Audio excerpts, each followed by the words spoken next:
Hello and welcome to this brand new video. In this video I will be explaining how I use the PMDG 737-800 for Microsoft Flight Simulator. I will divide this into two parts. Part 1 is the flight planning, startup from cold and dark, the pushback, taxi and takeoff, and the second part will be the descent, landing and shutdown. Disclaimer: this is an improvised guide to how I use this aircraft, and it's not meant for real-world aviation. Have fun watching.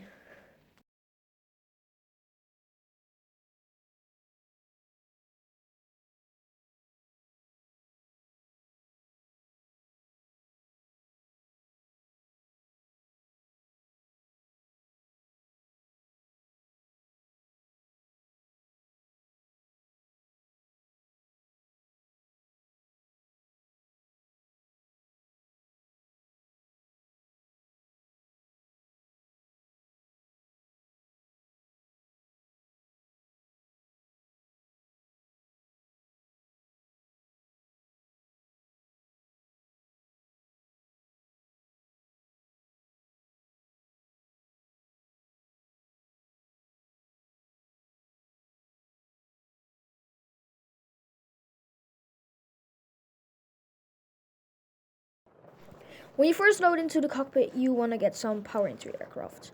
When you look to your left, you can see the PMDG flight tablet. Here you can check your flight info and do some calculations. So when you click down the battery hatch, you can get some lights into your aircraft, and you can also get your flight computer. I always go to the ground services tab to get all of the ground services you need. You will first need a ground power unit and of course your fuel truck. Then when you go to the next page, you can also get your stairs, or you can click on stairs to take a jetway, which you can request at the first page. When you go to the last page, you can request all your luggage handling, which are the loaders and the baggage carts. When all that is done, I click on return and go to fuel, and where it says total LBS, I always do a number between under 5,000, so it's not unrealistic. Then I go to the payload and click on set empty, so we have no passengers or luggage in our aircraft at all. Then I go back to the ground services tab and check my flight tablet to request the data from SimBrief. To do that, you can go to the options tab and do your SimBrief username in the SimBrief alias, which you can find in your SimBrief account. Then I request the METAR, or the weather, of our departure airport, and then I go to the OFP. In the OFP you can find your whole briefing, which are a lot of pages, but I will always go to the load sheet. In the load sheet you can find your packs, your fuel, and your payload. You take your fuel and put it in your flight computer, and then you click on start fueling. Then you can go back and get your packs. We will be taking a total of 160 passengers, which is completely full. It says 182, but we have a reduced capacity, so we can start boarding. Then when we go to the next page, we can put in our payload numbers, which we can also find on the EFB.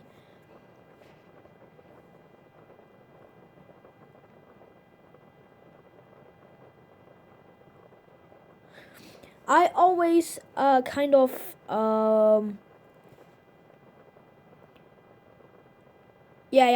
always, how do I say this? I take some more in the back of the plane Then you want to go to your overhead panel and put all the IRSs to nav. But first you want to click on ground power. You want to pull the switch down, and then you want to put the IRSs to nav. which this is going to give your primary flight display all your systems. Then next you can start loading, which will put all of the bags into your aircraft. Then I go to menu and FMC, then I go to position init and click on next page. Then I go to the GPS left and copy it by clicking on it. Then I go back to the first page and paste it into the lot of empty slots. Then by ref airport I always type in the airport which we're at now, which is Amsterdam or Echo Hotel Alpha Mike. Then to load in our flight plan, I go to route, but first you can always do your gate. I always leave it open, but yeah, just for the sake of this video, I'll put it in. Then we can go to route and raise the Echo Hotel Alpha Mike, which is in the scratch pad. Then you can click on select route, and you can set the fuel and the payload at first, but I always click on select route. Then it's going to load in your flight plan and fill in all the waypoints you need to pass in your flight automatically. We have to wait for a little bit and then click on load and activate. So as you can see now it's loading.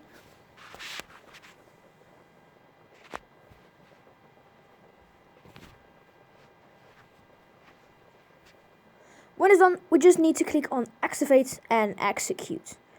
This now all the waypoints are in the flight plan. Then we go to performance init and request the performance init. We need to wait for a little bit again and then need to click on load. Then it's loading. Then we go back to our OFP and you check for your cost index and your cruising altitude.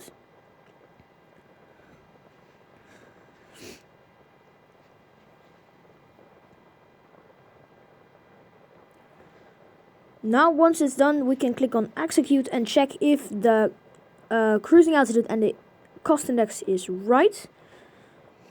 So today I only have to change the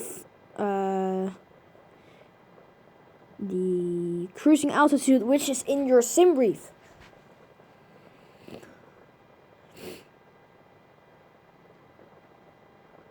So here I was looking if it was on the OFP, but I couldn't find it.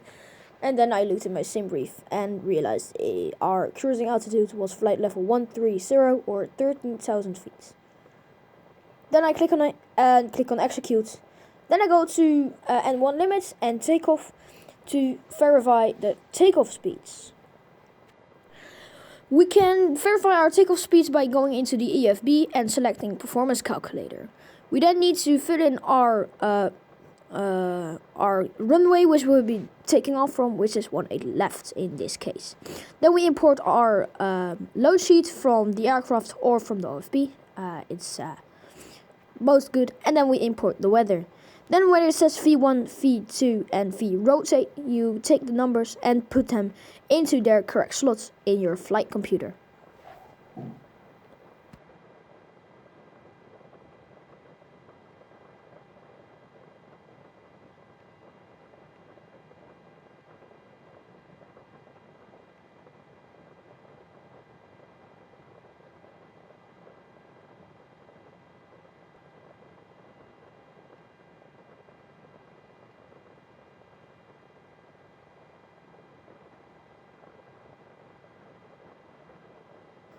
Once that's done, I click on departure and click or departure and arrival and departure.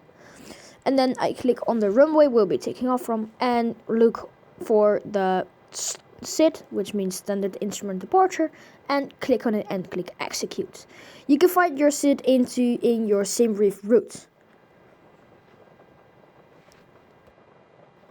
Once we are done with the flight plan, we can go back to our ground services tab and look for everything is done. So the fuel truck is done, so I can release that. We are fully boarded, so I can release the stairs. And we can see that we are fully loaded with the bags and the luggage as well. So I released every single ground equipment from my aircraft. So now we can continue with the setup of the overhead panel. You want to go to the APU and put it to start. It will automatically go back to on when it's starting. You then want to turn one of your fuel pumps on because your APU needs some fuel. What we do next is close the hatch of our emergency exit lights and put the fasten seatbelt signs and the no smoking signs on as well. When the APU is turning on, we wait for it to heat up, and in the meantime I can put our cruising altitude and our landing altitude in over here.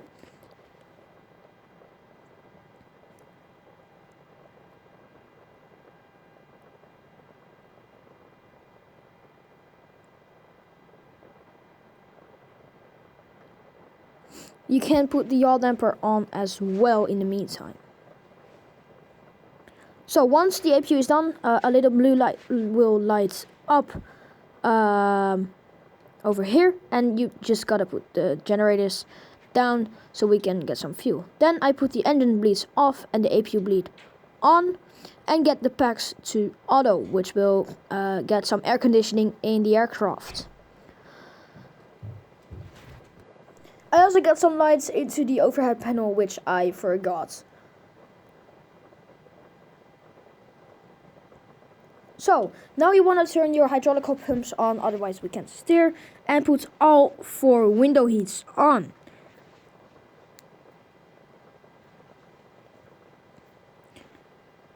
So, as you can see here, I did wrong with the IRSs because it's not aligned yet, which I'll fix in a minute.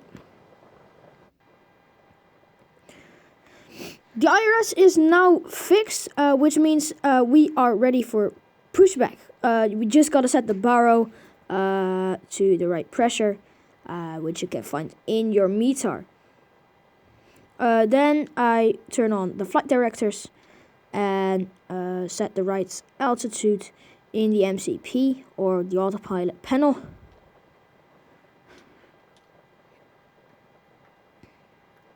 So here I'm fixing the last things which I forgot the last time.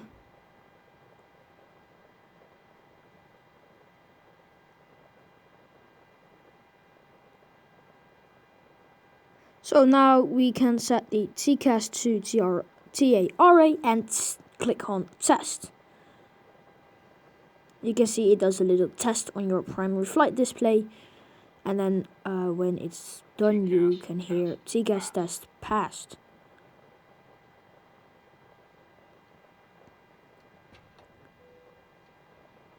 So just finishing the quick things up I forgot the last time, as I already said.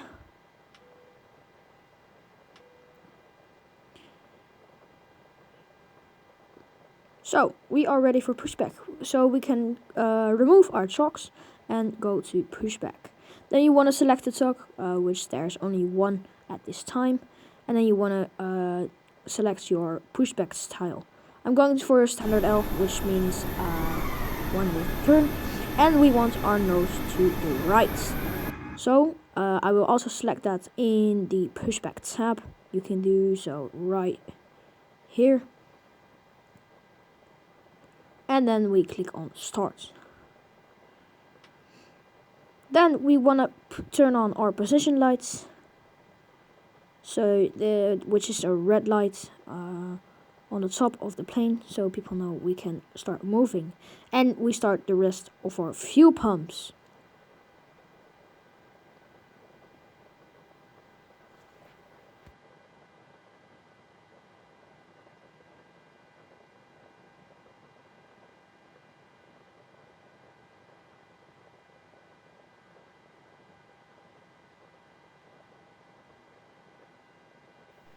Once we start moving, I select the ET, which will start the clock, and I turn off my packs and start the second engine and look for it to start. Once it hits 21%, I'll hit this engine 2 start button, which will start up the engine fully.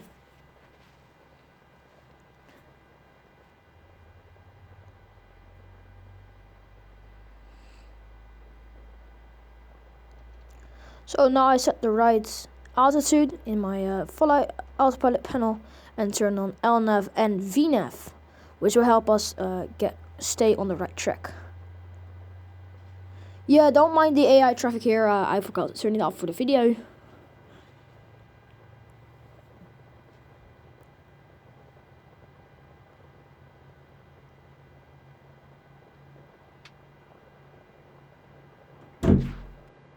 Once your first engine is running, you want to do it the same, but then for the left engine.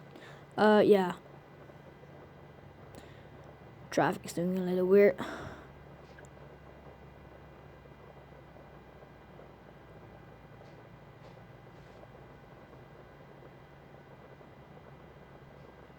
So 21% fuel adding.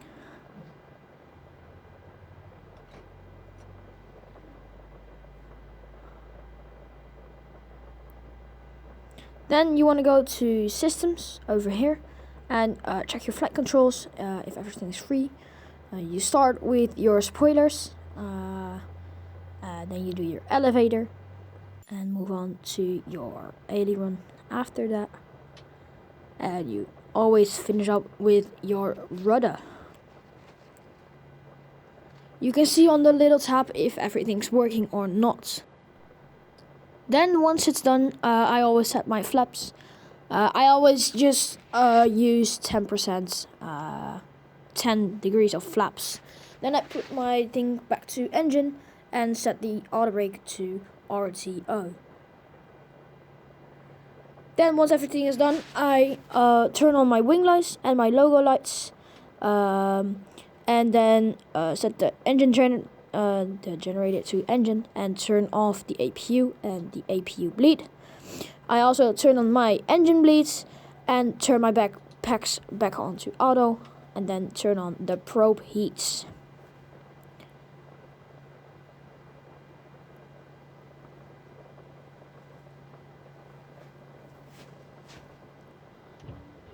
So you can also turn your wipers on when it's raining, like it is for me right now. So I turn them on. It won't do as much when you're on the runway because the water will just flow off. But yeah, it's just for realism. As you can see, I'm now putting my flaps to 10 degrees. And also don't forget to turn on your taxi lights. So now we are ready for taxi, and I turn off my parking brakes and put my throttle to about 50% until you start moving.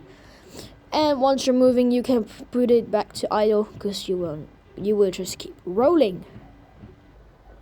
So congratulations, you have now started up the PMDG 737 with complete flight plan and a complete FMC programmed.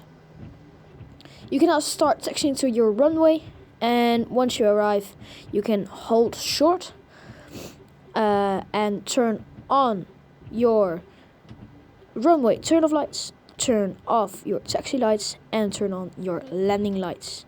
You always turn your position lights to strobe and steady as well. Then you can start rolling again and line up with the runway.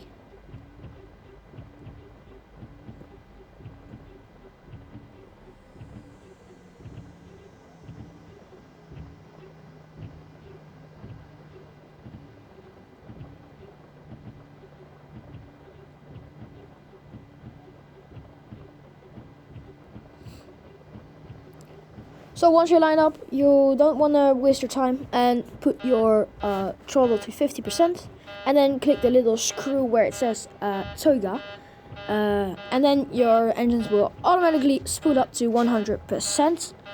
Once you hit 80 knots, you want to call out 80 knots, so your co-pilot knows you're at 80 knots, and don't mind the beeping noise, it's just a bug. Once your airplane says V1, you want to pull your yoke back a little bit until you lift off from the ground. As you can see, I'm going a little bit sideways, which is due to the crosswind.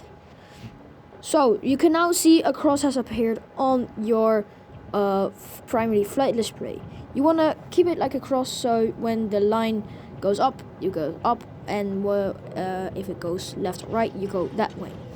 You also want to retract your gears and turn off your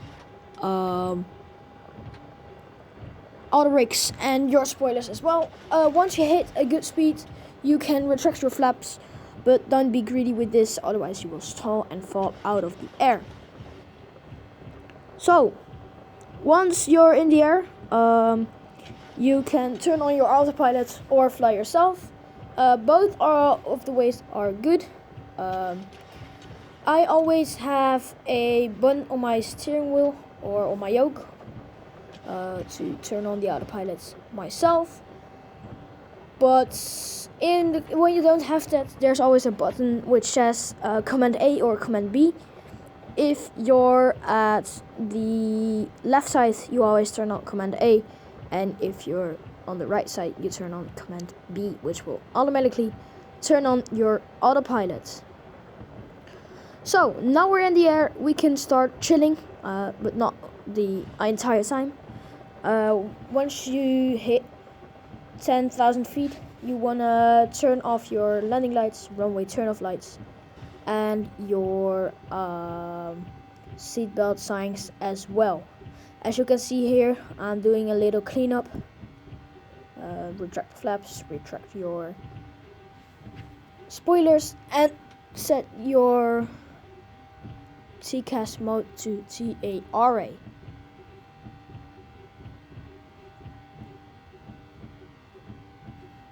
So now you're up in the air and you're cruising.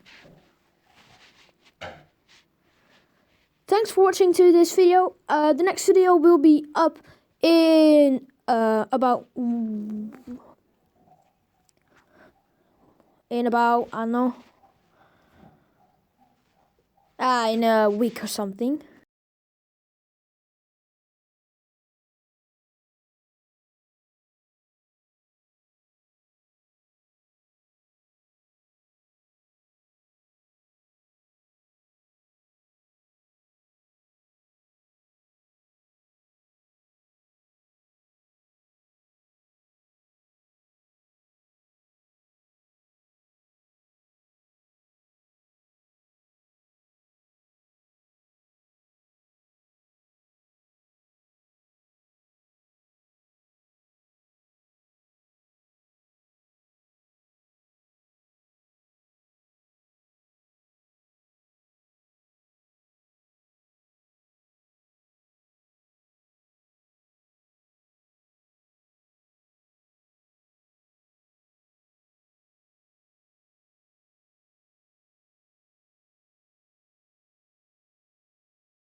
Thank you for watching. If you liked, please consider liking and subscribing, and also watch my other videos.